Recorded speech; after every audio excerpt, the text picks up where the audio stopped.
dari dulu sampai sekarang tumbal proyek tuh sering banget cuma dilihat sebagai mitos. Iya. Ya jadinya lu tinggal percaya nggak percaya aja. Karena kalau misalkan dilihat pakai mata telanjang gitu ya dan pakai logika, orang-orang ngelihatnya ya udah itu kecelakaan kerja aja. Tapi nggak sedikit juga.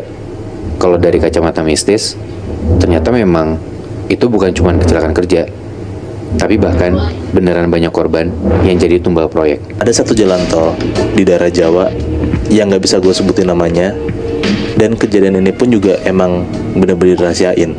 Jadi gue nggak bisa nyebutin juga tahunnya kapan. Cerita ini datang dari salah satu buruh pekerja jalan tol itu sendiri yang sempat ngalamin banyak banget hal-hal mistis selama proses pengerjaan jalan. Nama si pekerja jalan tol ini sebut aja Danu. Danu ini ikut pembangunan jalan tol ini karena dapat tawaran dari temennya yang namanya Setio sewaktu dia di kampung. Jadi Setio sama Danu ini lumayan deket. Jadi waktu pas Danu ngambil kerjaan ini pun juga Setio jadi kayak bener-bener ngajarin Danu lah, kenalin Danu sama orang-orang itu. Karena pun juga Danu awalnya emang gak pernah kerja jadi kuli gitu lah kasarannya. Awalnya Danu ragu buat ngambil kerjaan ini. Alasannya karena pas itu Danu takut sama kerjaan yang jauh dari orang tuanya. Tapi di satu sisi pun juga orang tua Danu lagi sakit dan butuh obat. Jadi mau gak mau Danu setuju lah ikut kerja buat ngebantuin orang tuanya yang lagi sakit ini. Jadi kayak ngebantuin orang tuanya buat beli obat gitu lah. Alasan lain Danu mau ikut kerja juga karena Setio ngejanjiin tempat tinggal di sana gratis selama pembangunan jalan tol ini. Jadi Danu nggak perlu ngeluarin banyak modal buat kerja di situ. Danu diajak Setio tinggal di bangunan tempat tinggal sementara gitu di daerah jalan tol ini. Jadi kayak deket lah dari proyeknya.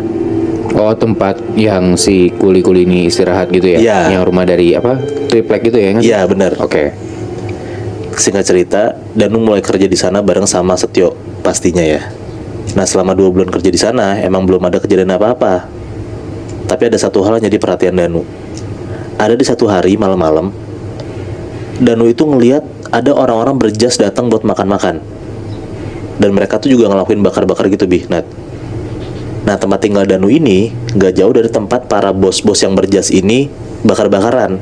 Jadi kayak mungkin 200 meter gitu lah. Tapi Danu pun dari rumahnya tuh bisa ngeliat gitu loh. Bentar. Jadi si bapak-bapak ini, si bos-bos berjas ini bakar-bakaran di pinggir tol? Kayak ada satu bangunan juga. Hah? Nah deket sama satu bangunan yang buat tempat tinggalnya. Oke, tapi bangunan ini di pinggir tol? Udah rada ke dalam, udah ke hutan-hutan itu lebih. Oke. Nah Danu ini bisa ngeliat orang-orang yang berjas ini ngapain aja gitu. Danu sih mikirnya awalnya para bos ini emang cuma mungkin refreshing lah, terus ngelakuin party kecil sambil bakar-bakaran tiap sebulan sekali. Nah tapi anehnya Danu tuh ngeliat setiap bulan bakaran tuh beda-beda Nat. Dari bulan pertama dia ngeliat si Danu ini ya, bos-bos lagi bakar-bakar ayam, terus berubah jadi kambing, sapi, dan yang paling anehnya Danu ngeliat pakai mata kepala dia sendiri kalau bos-bos yang berjas ini lagi bakar daging monyet. Anjir. Danu masih positive thinking tuh. Dia mikirnya ya emang mungkin para bos ini suka explore makanan. Karena kan si Danu orang desa, bos-bos ini kan mungkin emang suka makan macam-macam gitu loh. Oh, kayak ya namanya orang kaya suka yang aneh-aneh gitu. Iya, bener. Oke, baik, terus? Tapi yang anehnya, setiap mereka bakar-bakaran, entah H+1 atau H+2, pasti ada aja pekerja tol itu, si Kuproy ini, kerasukan Nat. Nah orang-orang yang kerasukan ini juga selalu ngulangin satu kalimat, tapi pakai bahasa Jawa ya. Kalau di Indonesiain tuh, di bawah langit tidak ada yang gratis. Wow. Nah Danu sebenarnya mulai curiga, tapi Setio tuh selalu nganggep ini tuh cuma kebetulan. Karena emang kan tempat ini tadinya kan hutan, kayak bener-bener hutan belantara gitu lebih Nat. Jadi ya pasti angker, dan mungkin bisa aja orang-orang suka kerasukan karena emang banyak pekerja yang bengong, kecapean, dan di tengah hutan gitu. Nah tapi semakin hari kerasukan itu semakin sering Nat, hampir seminggu sekali. Bahkan atasannya tuh kayak kepala kuproynya gitu ya, bukan bos-bosnya ya. Mandornya. Iya mandornya. Nah tuh suka manggil ustadz buat ikut tinggal di sana gitu. Terus ada satu kejadian di mana Setio sama Danu tuh sama-sama nggak bisa tidur pas malam. Jadi mereka keluar buat sebat lah di dekat tempat tinggal mereka. Tapi suku Proy lain tuh udah pada tidur. Nah tapi selama sebat, Setio sama Danu tuh sesekali fokusnya tuh teralihkan sama salah satu pohon di seberang mereka.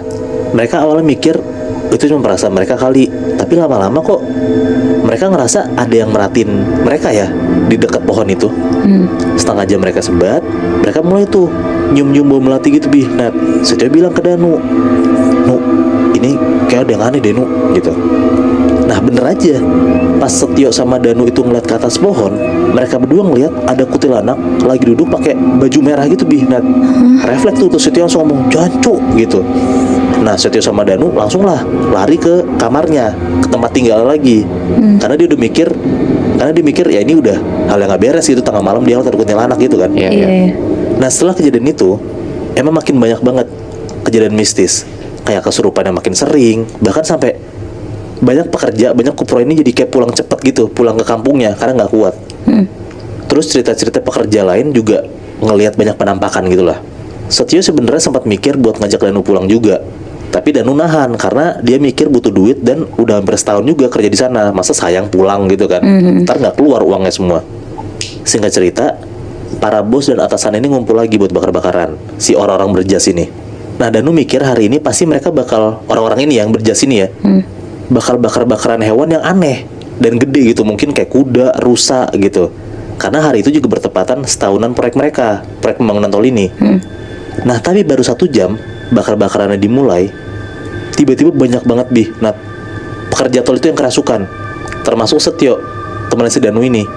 Karena saking banyaknya, mereka semua tuh jadi kumpulan lebih. Nah di satu tempat tinggal, dan si mandornya ini langsung manggil Ustadz lagi. Kurang lebih 3 jam si Pak Ustadz ini ngedoain satu-satu. Akhirnya redalah, orang-orang yang kerasukan itu kelar semua nih, udah sadar. Nah tapi si Danu nyariin Setio buat nanya kabar dia, karena Setio hilang Bi. Nah Danu nanyalah ke Pak Ustadznya, karena kayak banyak orang kerasukan dan orang-orang pada sembuh, tapi kenapa teman saya hilang, Setio kemana Pak gitu. Nah Danu ngasih tau lah ciri-cirinya si Setio ini ke Pak Ustadz ini. Tapi Pak Ustadz ini bilang dia tuh nggak ngedoain orang dengan kriteria yang dikasih sama Danu. Kenapa? Ya berarti si Pak Ustadznya juga nggak ketemu Setio, hilang juga gitu loh Nat. Oh Iya, iya, iya. iya. Terus Danu sempet tuh nyariin Setio sama beberapa teman-teman lainnya. Tapi karena udah kemalaman dan takut kejadian kerasukan lagi, mereka mutusin buat balik ke kamar dan nyari Setio tuh besok pagi aja.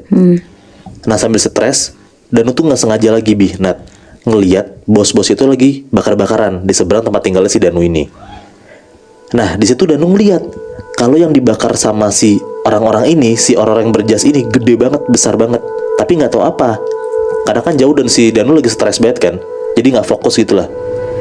Akhirnya Danu ngantuk dan tidur tuh lanjut, dan dia nggak mikirin lah si orang-orang berjas ini lagi ngebakar apa, dia nggak tahu.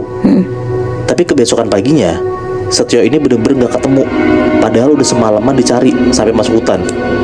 Akhirnya Danu lanjut lagi tuh kerja karena tuntutan atasannya kan. Bener-bener dicari setiap malam, nggak ketemu-ketemu. Sampai 2 bulan setelahnya pun Danu ngerasa udah nggak bisa kerja di sini. Apalagi temannya sendiri, teman dekatnya sendiri, Setio udah 2 bulan Bi, Nat, hilang. Dicari pun juga nggak ketemu-ketemu gitu. iya, iya, iya, benar. Danu ngerasa kayak tempat ini tuh emang nggak beres, dan akhirnya dia mutusin buat pulang kampung dan berdoa supaya ya ada kabar dari Setio di sana lah. Pas Danu mau pulang, Danu pamitan nih ke atasannya dan satu orang bos yang dia sering lihat suka di acara bakar-bakaran yang orang pakai jas itu, salah satunya ya. Yang sebelumnya dia belum pernah ngobrol juga. Belum pernah. Oke. Satu dari mereka bilang, "Jadi pelajaran aja Mas buat kamu, jangan asal ngomong di sini.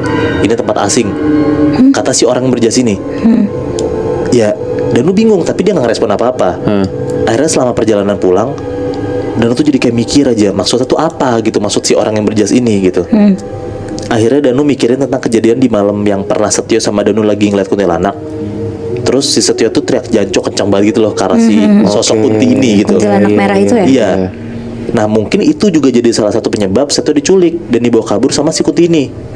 Nah tapi bisa jadi juga kan, Iya. gak menutup kemungkinan juga kalau Setio jadi salah satu tumbal yang dibakar sama orang-orang berjas ini di malam itu.